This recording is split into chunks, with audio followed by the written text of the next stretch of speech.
August 15 പരിശുദ്ധ കന്യകാമറിയത്തിന്റെ സ്വർഗാരോപണ തിരുനാൾ. ജന്മഭാവമില്ലാതെ ഉത്ഭവിച്ച പരിശുദ്ധ അമ്മ പാപത്തിന്റെ കറ കൂടാതെ ജീവിച്ചവളാണ്. ഈശോയെ തന്റെ ഹൃദയത്തിലും ശരീരത്തിലും സ്വീകരിച്ച പരിശുദ്ധ അമ്മയുടെ ശരീരം അഴിഞ്ഞു പോകുവാൻ ദൈവം തിരുമനസ്സായില്ല. അതുകൊണ്ട് ആത്മശരീരങ്ങളോടെ പരിശുദ്ധ അമ്മ സ്വർഗത്തിലേക്ക് എടുക്കപ്പെട്ടു. 1950 നവംബർ 1 പരിശുദ്ധ കന്യകാമറിയത്തിന്റെ സ്വർഗാരോപണം ഒരു വിശ്വാസ സത്യമായി 12 പിയൂസ് മാർപ്പാപ്പ പ്രഖ്യാപിച്ചു.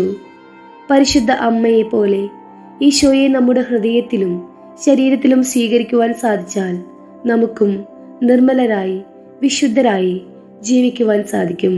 സ്വർഗപ്രവേശനം സാധ്യമാകും. ഏവർക്കും പരിശുദ്ധ ദൈവമാതാവിന്റെ സ്വർഗാരോപണ തിരുനാൾ മംഗളങ്ങൾ.